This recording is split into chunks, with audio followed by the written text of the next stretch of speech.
Praise Lord, praise Lord, praise Lord. Hallelujah, hallelujah, hallelujah.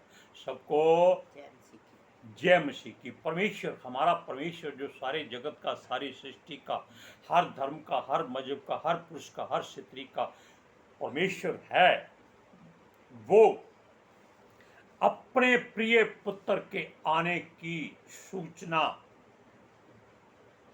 भविष्यवाणियों के रूप में अपने पवित्र शास्त्र के द्वारा हजारों सालों से करता आया है। हालेलुया। आज के सुसमाचार के लिए परमेश्वर की बेटी प्रार्थना करेगी। सबको जय मसीह की। जय। परमेश्वर आप सबके साथ है और आप सबसे बहुत प्रेम करता है। Hallelujah, hallelujah. महान परमेश्वर, सर्वशक्तिमान ईश्वर, जमीन आसमान दे मालिक ते खालिक, तुहाड़ा धन्नवाद, तुहाड़ा शुक्र करदे स्वामी, अज दे सुंदर दिन लई, सुंदर समय लई, सुंदर सुबह लई पिता जी, जो साड़ियां जिंदगियां च बख्शी प्रभु, खुशियां ते आनंद दा दिन बख्शिया, तंदुरुस्ती दित्ती पिता जी, और अपने कदमां च बैठने लई अपना वजन बख्शिया प्रभु। ये सब तुहाड़ी दया, तुहाड़ी किरपा है मेरे पिता परमेश्वर, और तुहाड़ी बेटी हृदय तो तुहाड़ा धन्नवाद, तुहाड़ा शुक्र करती स्वामी। सचमुच खुदा जो सेवा बख्शी प्रभु, हर रोज़ वचन देंदे हैं, प्रचार करना है, उस लिए भी तुहाड़ा धन्नवाद, तुहाड़ा शुक्र करते हैं। बेनती करदी पिता जी, हुण तुसीं अपने वचन के अनुसार साडे विचकार आओ और वचन पढ़ने प्रचार करने साडा मुँह बन के बोलो पिता जी, ताकि तुहाड़ा दिता वचन तुहाड़ी इच्छा के मुताबिक मेरे पिता परमेश्वर दुनिया की शोर तक पहुँचे। तुहाड़ा धन्नवाद, तुहाड़ा शुक्र करते हैं प्रार्थना सुनने लई। प्रार्थना प्रभु जीसस के समर्थी ते पवित्र नाम विच मंगते हैं, आमीन। आमीन। लेकिन इन बातों को जानने, जांचने, परखने, सोचने के लिए, समझने के लिए कुछ थोड़ा आगे पीछे हमको जाना पड़ेगा। हालेलुया। जरा दूरबीन लगा के फिर बात करते हैं आपसे। आपको प्रभु आशीष दे। सुनिए, परमेश्वर ने अपने प्रिय पुत्र की भविष्यवाणियां सैकड़ों बार अपने पवित्र शास्त्र में संतों नबियों के द्वारा पितर आत्मा की सहभागिता से की हुई है। जो इन बातों को पढ़ता है, जांचता है और वो समझता है कि ये परमेश्वर की ओर से ऐसी बात है जो हमारे जीवन में अब से नहीं, हमारे पैदा होने से हजारों वर्ष पहले से ही नियुक्त कर दी गई थी। Hallelujah, praise Lord. सुनिए, एक जगह पर उसने कई पवित्र और शोभनीय नाम भी दिए हैं। किसको? अपने प्रिय पुत्र को। हालेलुया। क्योंकि वो परमेश्वर का पुत्र था, पुत्र है और पुत्र रहेगा, क्योंकि वो ही परमेश्वर ही है। हालेलुया। सुनिए, क्योंकि वो इसीलिए इस संसार में परमेश्वर के द्वारा भेजा गया था कि वो खुद उसकी महिमा करे। पिता भी महिमा पुत्र की करता है और पुत्र पिता की महिमा करता है। हालेलुया। सुनिए, संसार इस बात को अपने मुंह से बोले कि देखो, पिता पुत्र के पैदा होने से हजारों वर्ष पहले ही उसको कितनी महिमा देता है। Praise Lord. हालेलुया। यानी कि पिता परमेश्वर यहोवा सृष्टि का कर्ता, सृष्टि का सृजनहार, सर्वशक्तिमान, परम प्रधान, सर्वव्यापी, सर्वगुण संपन्न, बुद्धि का विदाता, भविष्यवाणियों को बनाने वाला अपने पुत्र की महिमा हजारों वर्षों से कर रहा है। जब ये आकाश नहीं था और ये धरती भी नहीं थी, तब ये वचन के रूप में उसके मुंह में था। Praise Lord. सुनिए,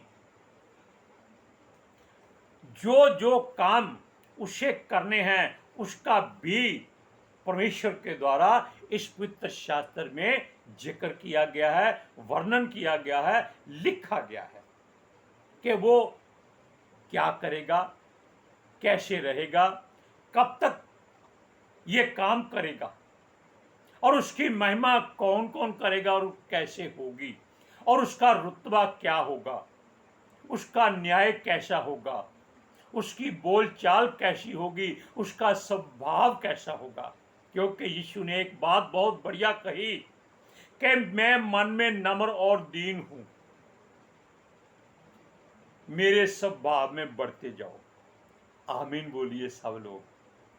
सुनिए, हम बता देते हैं कि जो काम परमेश्वर देता है या कराता है वो चिरस्थायी होते हैं। चिरस्थायी का मतलब है कि कभी ना टलने वाले। परमेश्वर के मुख से निकला हुआ कोई भी वचन, हम हजारों बार बता चुके हैं कि खाली वापस नहीं जाता। जिस काम के लिए उसको भेजा जाता है वो उसको पूरा करके ही वापस लौटता है। हालेलुया। सुनिए, क्योंकि वो सदा लौ रहने को और करने को होते हैं। हालेलुया। उसका सोचा हुआ कोई भी काम अधूरा नहीं होता, परंतु वो पूरा होकर ही वापस जाता है। जैसे वचन में कहा गया है कि पवित्र शास्त्र में अगर जिक्र है आकाश और धरती का तो वो टल सकते हैं, लेकिन परमेश्वर के पवित्र शास्त्र में दिए गए एक बिंदु भी नहीं टलेगा जब तक वो पूरा ना हो जाए। यानी कि जो जो उसके द्वारा काम जहां जहां बिंदु विराम लगना है वो लग के ही उसको पूरा करेगा। पहाड़ पहाड़ियां टल जाएंगी, सूरज चांद तारे टल जाएंगे, लेकिन परमेश्वर के पुत्र के मुख से निकला भी वचन कभी ना टलेगा। ये यीशु के मुख से निकला वचन है कि जो उसने कह दिया है वो अटल है। Praise Lord, hallelujah. सुनिए,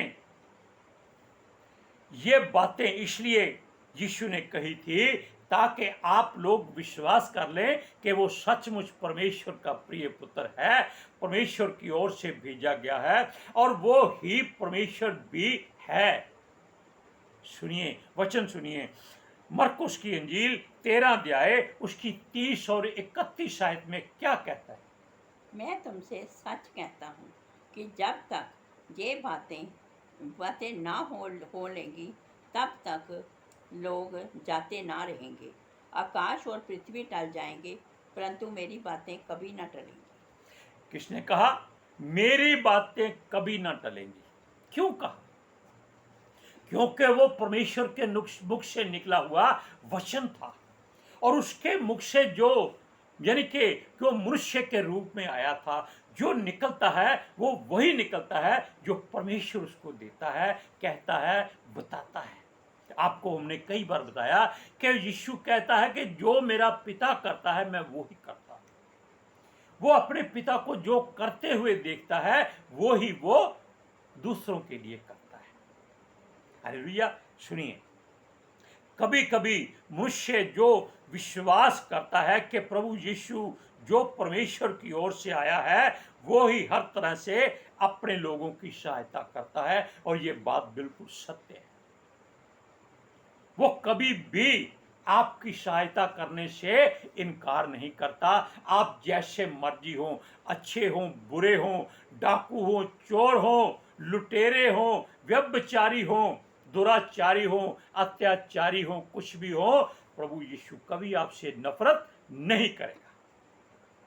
आप जानते हैं कि जब यीशु सलीब पर चढ़ा था उसके पास समय नहीं था, लेकिन परमेश्वर की महिमा के लिए एक घटना उस समय घट गई। एक डाकू ने कहा तू मसीह है तो हमको बचा। देखो, दूसरा कहता है मूर्ख है तू, जैसी सजा हम पा रहे हैं वैसी वो पा रहा है, लेकिन हम अपनी सजा सही तरीके से पा रहे हैं, हमने ये बुरे काम किए हैं। यानी कि उसने कबूल कर लिया, लेकिन इसने कोई पाप नहीं किया, ये किस बात की सजा भुगत रहा है?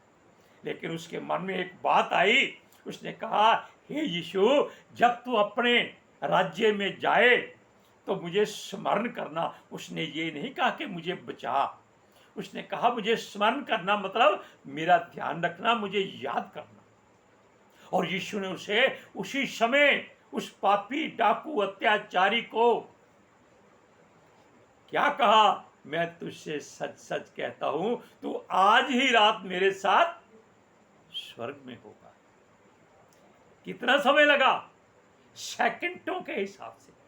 अब सुनिए, और उनको कभी लज्जित नहीं होने देता, जिसकी वो सहायता करता है।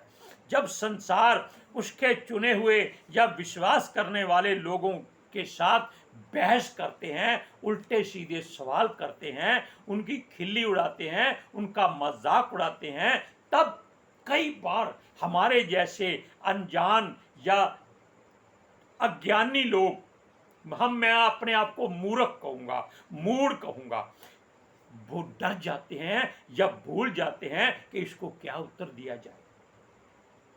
क्यों? आप जानते हैं कि संसार के हर मनुष्य से ज्यादा शैतान वचन को जानता है, मनुष्यों से ज्यादा, और वो ये भी जानता है कि कौन सा वचन किस समय हथौड़े की माफिक चलाना है, हैमर।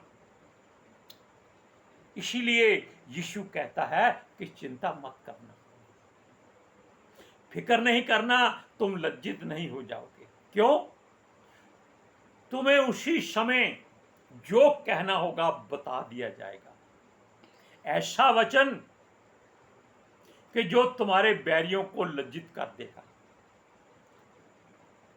यानी कि उनके मुख से किसी बात का दोबारा सवाल नहीं निकलेगा, ना ही उनको पूछने की हिम्मत होगी।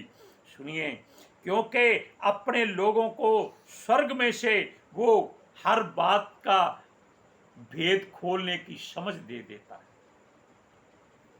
उसने अपने चेलों को भी स्वर्ग के भेद खोलने की समझ दी थी, लेकिन वो कई बार बेविश्वासी हो जाते थे। सुनिए, वो कहता है कि वो गैर जातियों के प्रश्नों का उत्तर अगर नहीं दे सकते तो चिंता मत करें, मेरी ओर हाथ उठाकर कहें, प्रभु इनको उत्तर देना है, हमको इस बात का उत्तर तू बता। वो भेद की बातें बता देगा, हमारे विरोधी लज्जित हो जाएंगे और हमारी कही हुई हर बात का ना तो वो विरोध कर सकेंगे और ना ही वो हमारी बात को झुठला सकेंगे।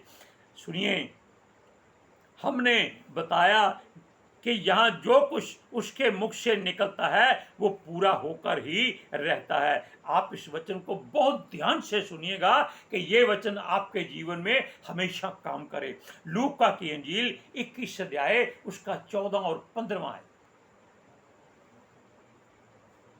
क्योंकि मैं तुम्हें ऐसा बोल और बुद्धि दूंगा कि तुम्हारे सब विरोधी सामना जा खंडन ना कर सकेंगे। देखा, इसलिए उस पर आप पूरा भरोसा कीजिए, विश्वास कीजिए। शैतान ने जब पितर आत्मा की मर्जी से, अपनी मर्जी से उसकी जरूरत नहीं थी। क्यों? जब यीशु मसीह ने बपतिस्मा लिया तो पितर आत्मा जी ने उसको जंगल में शैतान के साथ भेजा ताकि वो इसकी परीक्षा ले सके, क्योंकि वो शारीरिक दशा में था, ताकि ये निडर हो जाए और परमेश्वर की परीक्षा में ये पास हो जाए। शैतान ने उसको कैसे कैसे सवाल किए थे। वो कहता है कि इन पत्थरों को बोल रोटी बन जाए। यीशु कहता है, लिखा है कि मनुष्य रोटी से नहीं परमेश्वर के मुख से निकले हर वचन से जीवित रहेगा। हालेलुया। ऐसी ऐसी बातें उसने कही थी। इसलिए ध्यान रखिएगा, शैतान से कभी वचन में बहस नहीं कीजिएगा। केवल अपने प्रभु के आगे दुआ कीजिएगा कि इसका मुंह बंद करने के लिए परमेश्वर हमें एक वचन दे दे, बस वो चुपचाप वहां से चला जाएगा। सुनिए, हमने यह सब बातें इसलिए बताई कि आप सब विश्वास करें कि जो कुछ परमेश्वर करता है वो सब कुछ अटल है, अंतिम है, और जो एक बार परमेश्वर के मुख से वचन निकल जाता है, बात निकल जाती है, वो पूरी होकर रहती है।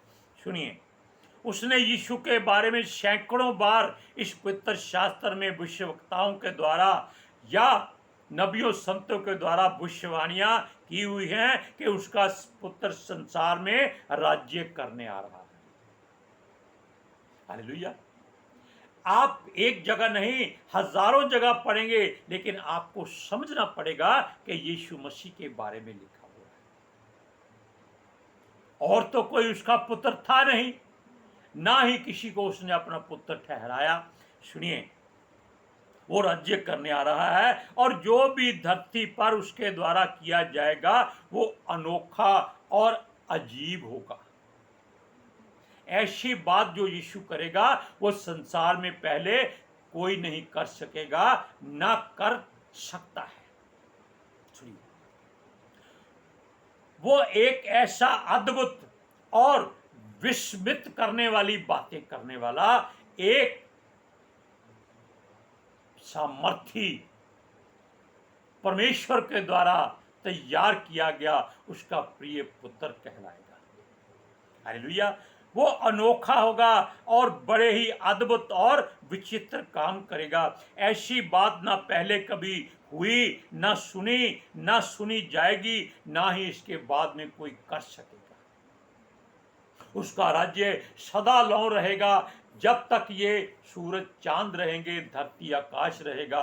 हो सकता है जब नई धरती परमेश्वर जब देने वाला है, नया आकाश देने वाला है, तब भी वो ही राज्य करेगा।